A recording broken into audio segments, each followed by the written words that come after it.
எல்லாருக்கும் வணக்கம். நான் டாக்டர் கார்த்திகேயன். இன்னைக்கு நம்ம உடல் எதிர்ப்பு சக்தியை அதிகரிக்கக்கூடிய 5 உணவுகள் பத்தி பார்க்க போறோம். தமிழ் உணவுகள் எத்தனையோ விஷயம் நான் பேசியிருக்கிறேன். இன்னைக்கு ஒரு 5 விஷயம் செலக்டடா பேச போறேன். இப்போ நீங்க படத்துல பார்த்துட்டு இருக்கக்கூடிய இந்த முட்கள் நிறைந்த தாவரம் இருக்கு பாத்தீங்களா, இதுதாங்க தூதுவளை. எத்தனையோ பேர் டெய்லி ரசம் சாப்பிட்றோம், ஆனா எத்தனை பேர் தூதுவளை ரசம் சாப்பிட்றோம் இந்த மாசத்துல அப்படின்னு யோசிச்சு பாருங்க. இந்த தூதுவளையில இருக்கக்கூடிய பவர்ஃபுல் ஆல்கலாய்ட்ஸ் குறிப்பா நம்ம நுரையீரலுக்கு நல்லது செய்யுதுங்க. 2023 நடந்த ஒரு ஆராய்ச்சி கட்டுரை நம்ம நுரையீரலோட எதிர்ப்பு சக்தியை அதிகரிக்கக்கூடிய பல பொருட்கள் இந்த தூதுவளையில இருக்கிறதா கண்டுபிடிச்சிருக்காங்க.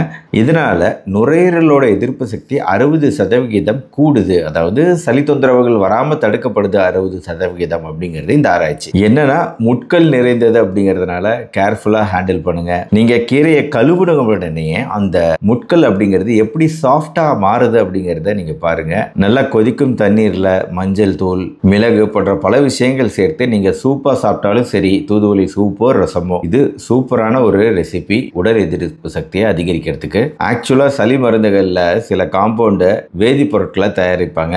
சோலசோனின், சோலமார்ஜின், இதை தயாரிக்கிறதுக்கு முயற்சி செய்யறாங்க. ஆனா இயற்கையாகவே நம்ம தூதுவளையில இந்த மருந்து இருக்கு. கொஞ்சம் கசப்பு தன்மை உள்ளது தான். பட் இந்த கசப்பு தன்மை அதிகரிக்க உணவோட எதிர்ப்பு சக்தி தன்மைங்கிறது அதிகம். இன்னொன்னு பாகற்காய். இந்த லிஸ்ட்ல 2வது வரக்கூடிய உணவு அப்படிங்கிறது சுக்குமல்லி காபி. அப்கோர்ஸ் இதுல காபி தூள் ஒரு பிஞ்சு கூட போடுறது கிடையாது. நம்ம சூடா குடிக்கிறதுனால இந்த பேரு சுக்குமல்லி காஃபி அப்படின்ட்டு.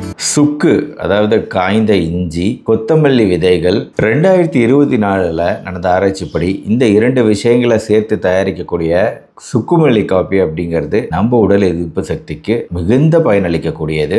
சுக்கு, கொத்தமல்லி விதைகள் கூடவே மிளகு, ஏலக்காய், கிராம்பு சேர்த்தலாம். இந்த ஸ்பைசஸ் மிக்சர் அப்படிங்கிறது நான் ஏற்கனவே வீடியோக்கள்ல சொல்லியிருக்கிறேன். ஒவ்வொரு ஸ்பைஸுக்கும் உண்டான நன்மைகள் என்ன அப்படிங்கிறது இதையெல்லாம் ஒரு சேர நம்ம பெற முடியும் இந்த மாதிரி ஒரு சுக்குமல்லி காபி தயாரிக்கும் போது.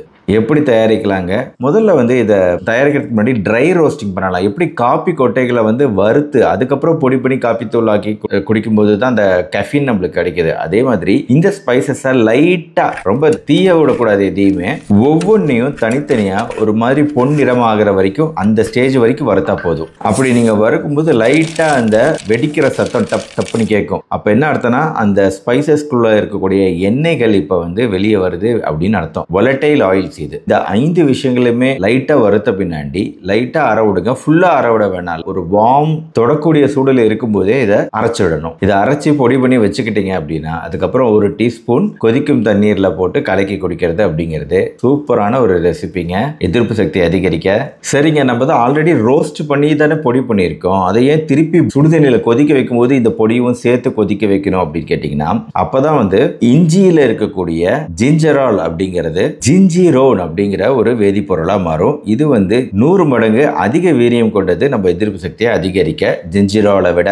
நம்ம கொத்தமல்லி கொரியாண்டர் லினலூல் அப்படிங்கிற ஒரு வேதிப்பொருளை அப்பதான் ரிலீஸ் பண்ணும். இதுவுமே நம்ம எதிர்ப்பு சக்தியை தூண்டக்கூடிய ஒரு வேதிப்பொருள். கொதிச்ச பின்னாடி வடிகட்டி சூடா குடிங்க. சொல்லும் போது சீரகம் இதுல சேர்த்தணும்னு சொன்னான்னு எனக்கு சரியா ஞாபகம் இல்ல. சீரகமும் சேர்த்தணும். என்ன சார் சுக்குமல்லி காஃபியெல்லாம் இந்த அளவுக்கு பெருசா சொல்றீங்க அப்படின்னு நினைச்சீங்கன்னா அதற்குரிய ஆராய்ச்சி எவிடன்ஸ், இது எல்லாத்துக்குமான ஆராய்ச்சி கட்டுரைகளை கீழே லிங்க்ல டிஸ்கிரிப்ஷன்ல தரேன், பாத்துக்கோங்க. 3வதுங்க மஞ்சள், மிளகு, பால்.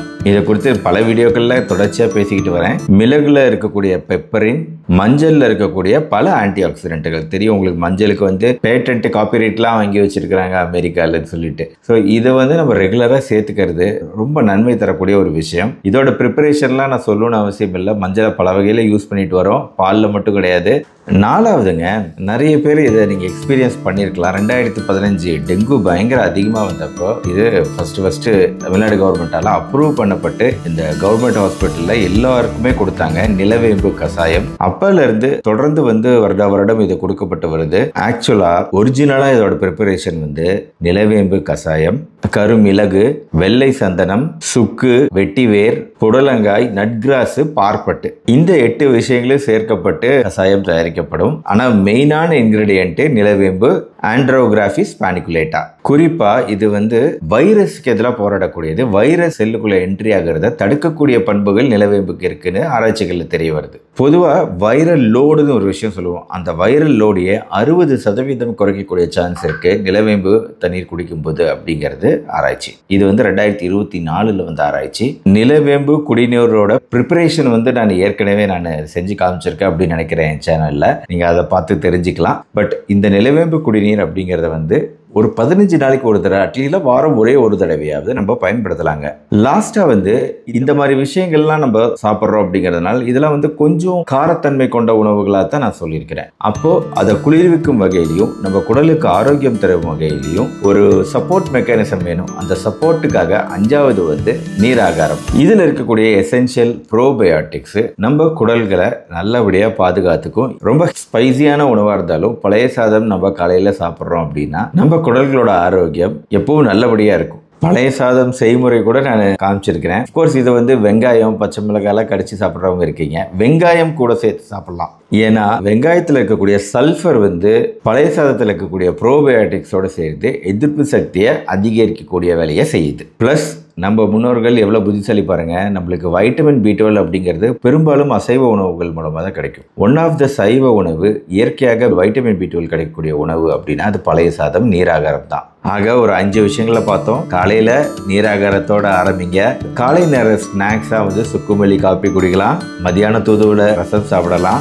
சாயந்தரம் பால் குடிக்கும்போது அதில் மஞ்சள் தூள் சேர்த்துக்கலாம். வாரம் ஒரு தடவை நிலவேம்பு குடிநீர் குடிக்கலாம். இந்த 5 தமிழ் சூப்பர் உணவுகள், சூப்பர் ஃபுட்ஸை சேர்த்துக்க மறக்காதீங்க. இந்த வீடியோவை உங்கள் ஃப்ரெண்ட்ஸ் அண்ட் ரிலேட்டிவ்ஸ்க்கு ஷேர் பண்ண மறக்காதீங்க. லைக் பட்டனை ப்ரெஸ் பண்ண மறக்காதீங்க. நம்ம சேனல் டாக்டர் கார்த்திகேயன் தொடர்ந்து சப்ஸ்கிரைப் பண்ணி ஃபாலோ பண்ணுங்கள். மறுபடியும் நாளைக்கு பார்ப்போம். நன்றி, வணக்கம்.